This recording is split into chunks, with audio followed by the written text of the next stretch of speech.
हमारा हरियाणा। नमस्कार, मैं हूं अनामिका धीमान। मारिया हरियाणा देख रहे सभी दर्शकों का स्वागत है। शुरुआत करते हैं हरियाणा विजन 2047 से। तो हरियाणा विजन 2047 को लेकर मुख्यमंत्री नायब सिंह सैनी की ओर से अहम मीटिंगें की गई हैं। मुख्यमंत्री नायब सिंह सैनी की अध्यक्षता में मीटिंग हुई है। सहकारिता और खाद्य एवं आपूर्ति विभाग की समीक्षा की गई। 5 साल के रोडमैप के और एक्शन प्लान पर इस दौरान मंथन किया गया। विकसित भारत विकसित हरियाणा लक्ष्य पर जोर दिया गया। सहकारी समितियों की भूमिका अहम है, मुख्यमंत्री नायब सिंह सैनी ने कहा। ग्रामीण अर्थव्यवस्था को मजबूत करने पर इस दौरान फोकस किया गया है। गांव स्तर तक सहकारिता को विस्तार देंगे, सीएम सैनी यह भी कहते हुए नजर आए हैं।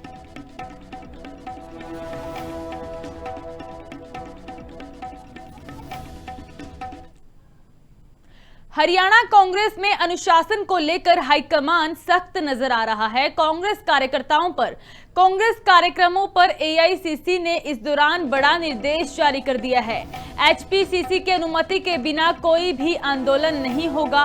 धरना, प्रदर्शन और प्रेस वार्ता भी व्यवस्था लागू की गई है। प्रदेश कांग्रेस को पूर्व सूचना देना ही इस दौरान अनिवार्य किया गया है। बीके हरिप्रसाद ने इस आधिकारिक पत्र को जारी कर दिया। सांसद, विधायक और पूर्व जनप्रतिनिधियों पर भी यह लागू होगा। तो बीके हरिप्रसाद के पत्र में संगठनात्मक समन्वय पर जोर दिया गया। प्रदेश में लगातार आंदोलनों का संज्ञान लिया गया है। अलग अलग संदेश से संगठन को नुकसान की आशंका है, यह इस पत्र में कहा गया। सभी गतिविधियां अब प्रदेश नेतृत्व के समन्वय से होंगी।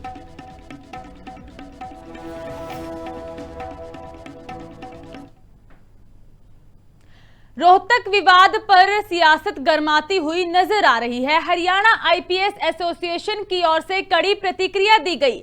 अर्जुन चौटाला के व्यवहार पर सवाल खड़े किए गए हैं। कड़े शब्दों की निंदा की गई है। प्रदर्शन के दौरान डीसी और एसपी से यह तीखी बहस हुई थी। अर्जुन चौटाला की विधायक पर अधिकारियों से अभद्रता का आरोप लगाया गया।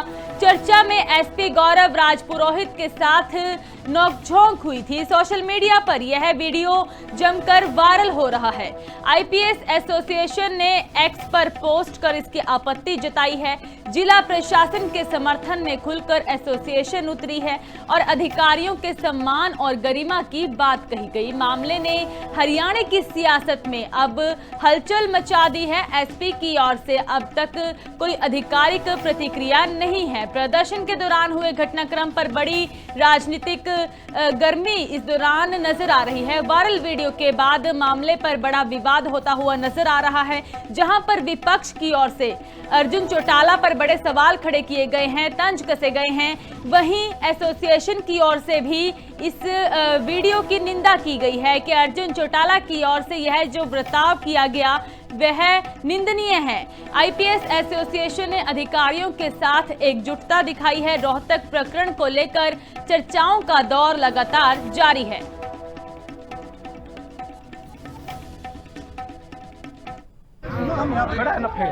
पहली बात तो मैं आपसे बड़ा सुन आप अपनी ड्यूटी से ड्यूटी करो, अगर आप करनी है करो। आज मैं मेरे को बात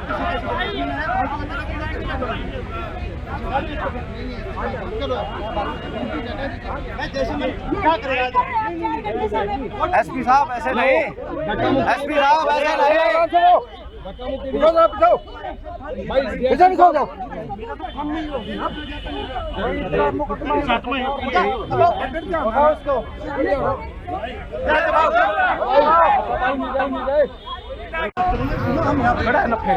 पहली बात तो मैं आपसे बड़ा सुन आप अपनी ड्यूटी से ड्यूटी करो, अगर आप करनी है करो।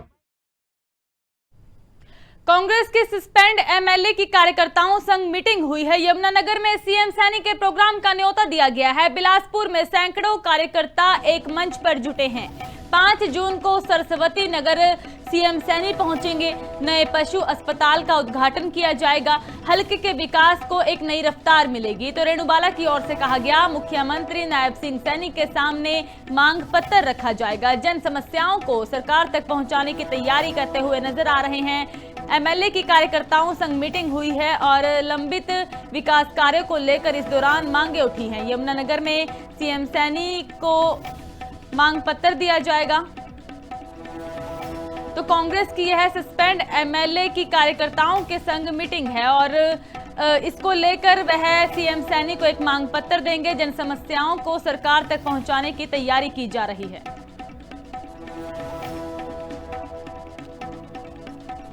मुख्यमंत्री जी 5 तारीख को सरस्वती नगर मुस्ताबाद में एक एनिमल हॉस्पिटल का उद्घाटन करने आ रहे हैं, जिसमें हमारे सभी लोग किसान हैं, पशुपालक हैं और जिनमें हमारे पशुओं को काफ़ी जो दिक्कत है वो उनको परेशानी का सामना करना पड़ता है। लेकिन जो माननीय मुख्यमंत्री जी हॉस्पिटल का उद्घाटन करने आ रहे हैं उसमें किसानों के जो पशु हैं उनको, चाहे वो ऑपरेशन की बात हो, चाहे उनको अच्छी इलाज की बात हो, मेडिसिन की बात हो, उस हॉस्पिटल खुलने से वो सुविधाएं जो है किसानों के पशुओं को वो मिलेंगी। और माननीय मुख्यमंत्री जी हमारे हल्के में आ रहे हैं तो हम लोग भी हमारे जैसे लोग डिमांड रख रहे हैं अपने क्षेत्र के विकास के लिए। उनको जो समस्याएं हैं हमारे क्षेत्र की उनसे उजागर करवाएंगे और अपनी जो मांग पत्र है माननीय मुख्यमंत्री जी को हम अपने क्षेत्र के विकास के लिए अपना एक मांग पत्र। अंबाला में फिर से बम से उड़ाने की धमकी से हड़कंप मच चुका है। रेलवे स्टेशन, रेल ट्रैक और मेयर कार्यालय को धमकी दी गई है। ईमेल के जरिए यह धमकी के बाद सुरक्षा अलर्ट है। जीआरपी और आरपीएफ ने संयुक्त सर्च अभियान चलाया। अंबाला छावनी रेलवे स्टेशन का चप्पा चप्पा खंगाला गया।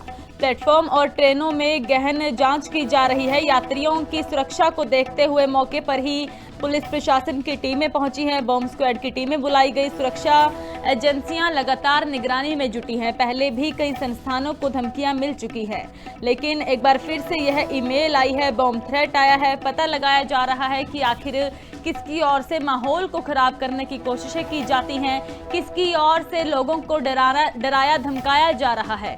अब तक कोई संदिग्ध वस्तु बरामद नहीं हुई है, लेकिन पुलिस प्रशासन लगातार अलर्ट मोड पर है। कल जो एक मेल प्राप्त हुई थी अंबाला कोर्ट के अंदर की जो अंबाला स्टेशन है, रेलवे ट्रैक है, उसको बम से उड़ाने की धमकी दी गई थी, जिस संदर्भ में आज जो है अंबाला कैंट रेलवे स्टेशन पर आरपीएफ व जीआरपी व डॉग स्क्वाड की संयुक्त टीमों के द्वारा चेकिंग अभियान जो इनर आउटर पे जो है ट्रेनों को चेक किया जा रहा है। अभी तक कोई संदिग्ध वस्तु जो हमें नहीं मिली है, लेकिन हम यात्रियों से अपील कर रहे हैं कि अपने जो है सामान का ध्यान रखें, किसी भी लवारिस वस्तु को जो है ना छुएं और कहीं कोई लवारिस वस्तु मिलती है तुरंत पुलिस को सूचना दें। और लोगों से अपील भी कर रहे हैं कि जो ट्रेनों में जो है अपने सामान का स्वयं जो ध्यान रखें।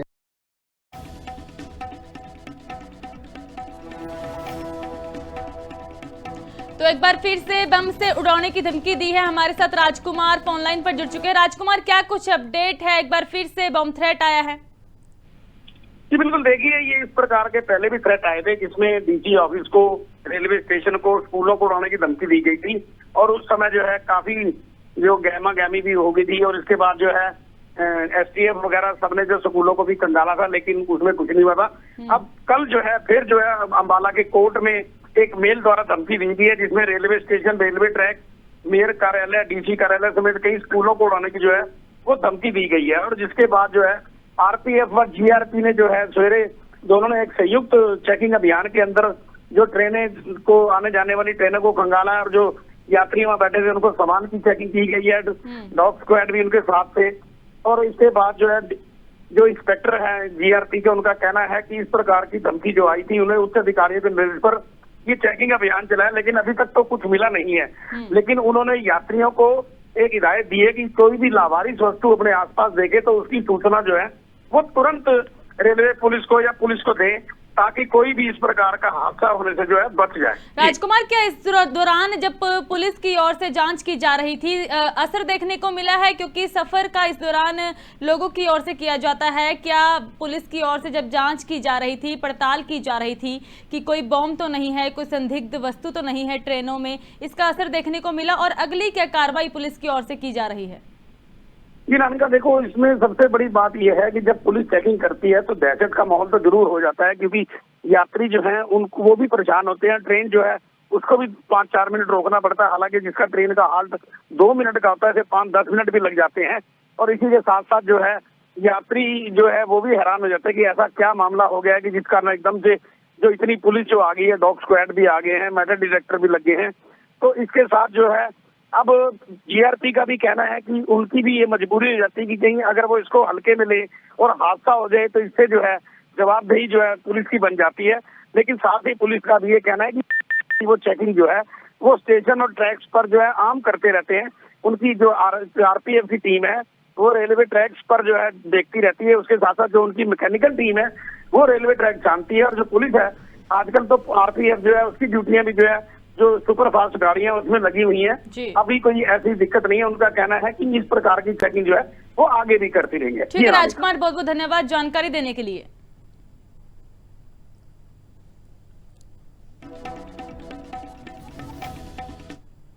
पंचकुला में साइबर पुलिस की ओर से बड़ा एक्शन लिया गया। फर्जी कॉल सेंटर पर साइबर पुलिस की ओर से छापा मारा गया है और सेक्टर 2 मार्केट स्थित ऑफिस से हिरासत में 21 लोग लिए गए हैं। साइबर पुलिस ने 4 मुख्य आरोपियों को गिरफ्तार किया। देर रात कार्रवाई सुबह तक चली है। 11.5 लाख रुपए नकद और कई उपकरण बरामद किए गए हैं। 19 कंप्यूटर, 3 लैपटॉप और 16 हेडसेट जब्त किए गए। अमेरिकी नागरिकों को निशाना बनाने का आरोप इस दौरान लगता हुआ नजर आया है। अमेरिका के टाइम जोन के हिसाब से यह कॉल सेंटर चलता था। धोखाधड़ी वाले ट्रांजैक्शन करने की आशंका थी, तो विदेश में जो लोग बैठे हैं उनको निशाने पर लेने की इनकी ओर से तैयारी की जा रही थी, ऐसे आरोप लगते हैं और आरोप लगे हैं। पुलिस की ओर से जांच की जा रही है। कई लोगों को हिरासत में लिया गया है। पूछताछ के दौरान और भी खुलासे हो सकते हैं। 49 नंबर एफआईआर है ये। इसमें हमारे जो साइबर की टीम है इन्होंने एक रेड की है सेक्टर 2 में। उसमें एक फर्जी कॉल सेंटर का पर्दाफाश किया जिसमें 4 अक्यूज्ड को अरेस्ट किया गया है और जो उनके साथ जो वहाँ पे ऑपरेट कर रहे थे उनको भी शामिल तफ्तीश कर रहे हैं। 4 लोगों को गिरफ्तार किया गया है। नवदीप को, अक्षय को, एक रजा को और एक अंकुर को लिया गया है और जो मौके से 20-21 आदमी हैं उनसे पूछताछ की जा रही है। लैपटॉप और मोबाइल्स हैं और कुछ मशीन्स हैं जिनको कब्जे पुलिस में देगी। भिवानी में प्रदीप हत्याकांड में बड़े खुलासे हुए हैं। पुलिस ने मुख्य आरोपी समेत 6 को गिरफ्तार किया है। आरोपियों ने पुरानी रंजिश के चलते युवक की हत्या की थी। शव रेलवे ट्रैक पर रख हादसा दिखाने की साजिश की गई और सीआईए 1 ने 4 आरोपियों को 4 दिन की रिमांड पर लिया है। कृष्णा वाटिका में बुलाकर इस हत्या की जो साजिश रची गई थी, बहल के प्रदीप हत्याकांड में फरार आरोपी दबोचे गए हैं। गुप्त सूचना पर पुलिस ने आरोपियों पर शिकंजा कसा है। एसपी सुमित कुमार के निर्देश पर यह बड़ी सफलता हाथ लगी है। आरोपियों से पूछताछ की जाएगी। 31 मार्च को जीआरपी पुलिस थाने से पता लगा कि यहाँ पे बाईपास के पास में एक डेड बॉडी मिली है जिसकी शिनाख्त करवाई गई। जो प्रदीप के पेरेंट्स ने की वो डेड बॉडी प्रदीप की निकली, जिसके आधार पर हत्या का मुकदमा 302 लगाई गई। 1 तारीख को तो शाम के पास में मुकदमे के संबंध में 4 अपराधी अमित आरोप मंडोली, रोहित सनु सत्यप्रकाश गोपालवास, हरपेश आरोप मंडोली और हिमांशु आरोप तलवानी, इनको गिरफ्तार किया गया। पूर्व विधायक दिलबाग सिंह की फैक्ट्री फायरिंग का मामला है। घटनास्थल पर लगाए गए जो कि गिरफ्तार दोनों आरोपी गिरफ्तार किए गए हैं। सीआईए 2 टीम ने कार्रवाई वारदात स्थल की निशानदेही की है। अभिषेक और हर्ष से पुलिस पूछताछ कर रही है। 30 मार्च को फैक्ट्री के बाहर यह फायरिंग की गई थी। कोर्ट से दोनों का 2 दिन का पुलिस रिमांड मिला है। निशानदेही के दौरान जुटाई गई अहम जानकारी इस दौरान पुलिस को मिली है और वारदात से जुड़े तथ्यों की पुष्टि में पुलिस जुटी हुई है। मामले की गहनता से पुलिस जांच कर रही है। जांच जारी है। तारीख को इन्होंने एक्स-एमएलए दिलबाग सिंह की कोठी में कम से कम कई राउंड फायर किए थे। आज मुकदमा में आज ही नहीं गिरफ्तार किया गया। 2 दिन का इनका रिमांड लिया गया और आज निशानदेही के लिए इनको लेके आए हैं। देखते हैं, अभी इन्वेस्टिगेशन हो रही है इन पे, तो जो भी होगा बता देंगे। कोई भी इन पे बाहर बैठे हैं या कोई किसी भी गलत काम में ना पड़े, ना इनके बहकावे में आ रहे। नूंह में पुलिस और गौ तस्करों के बीच में मुठभेड़ हुई है। नाकेबंदी तोड़कर भाग रहे तस्करों को पुलिस ने दबोचा, पीछा किया, फिर गिरफ्तार किया है। दिल्ली मुंबई एक्सप्रेसवे पर बड़ी कार्रवाई की गई। जवाबी फायरिंग में एक गौ तस्कर घायल हुआ है। गौ तस्करों पर फायरिंग करने का आरोप है। पुलिस ने मौके से 7 गौवंश को मुक्त किया है। गौ तस्करी से देशी कट्टा भी पुलिस ने बरामद किया है। तस्वीरें आप देख सकते हैं। पुलिस की ओर से बड़ी कार्रवाई की गई। नाकेबंदी तोड़कर यह गौ तस्कर जो भाग रहे थे उनका पीछा किया गया और इस दौरान बताया जा रहा है कि क्रॉस फायरिंग हुई है। क्रॉस फायरिंग में यह आरोपी जख्मी हुआ है, जिसे अस्पताल में भर्ती करवाया गया। इलाज जारी है, पूछताछ की जाएगी, पता लगाया जाएगा कि आखिर और कौन लोग इस गौ तस्करी मामले में जुड़े हुए हैं।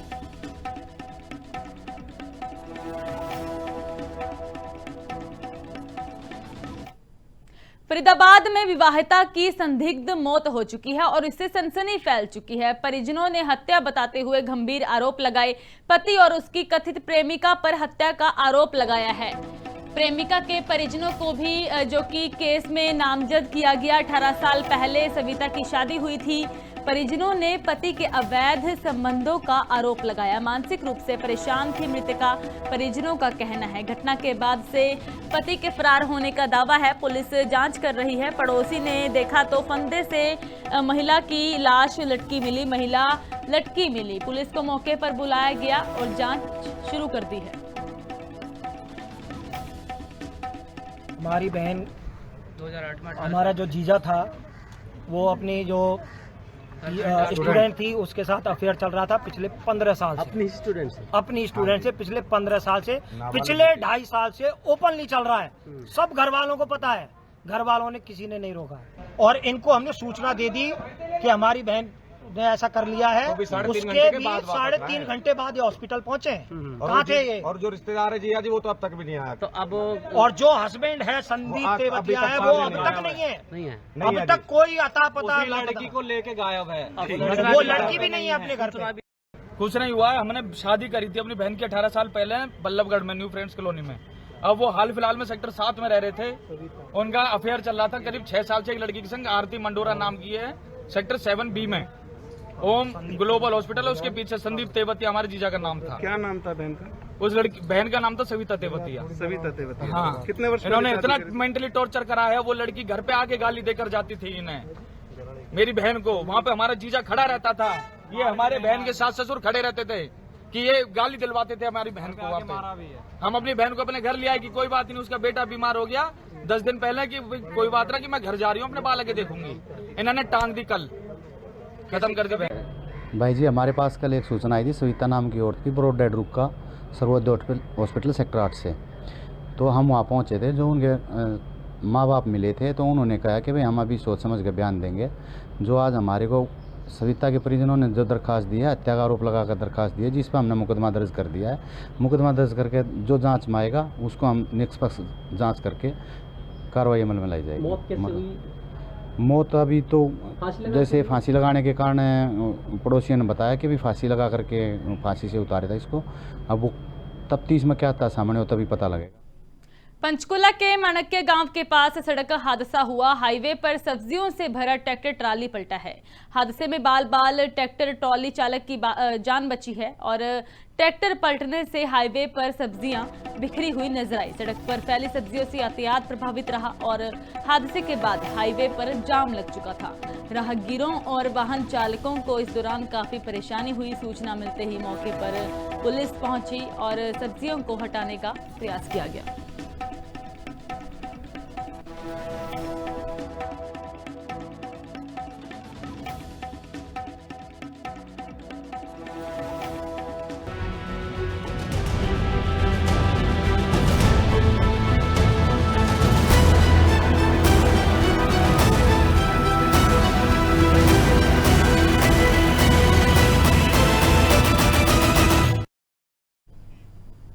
गुरुग्राम में मुख्यमंत्री नायब सिंह सैनी ने औद्योगिक और आर्थिक विकास को नई दिशा देने वाला बड़ा तोहफा दिया है। सीएम सैनी ने मेक इन हरियाणा नीति 9 मई, सेक्टरल नीतियों और हरियाणा इंटेलिजेंट इन्वेस्टमेंट फैसिलिटेशंस पोर्टल का शुभारंभ किया। इस अवसर पर करीब 1.10 लाख करोड़ रुपए के निवेश प्रस्तावों से जुड़े MOU पर हस्ताक्षर किए गए। कार्यक्रम में happening Haryana global investor summit के लोगों का भी अनावरण किया गया। सीएम सैनी ने कहा कि मेक इन हरियाणा केवल एक औद्योगिक नीति नहीं बल्कि राज्य के आर्थिक विकास का रोड मैप है। आइए देखते हैं एक खास रिपोर्ट।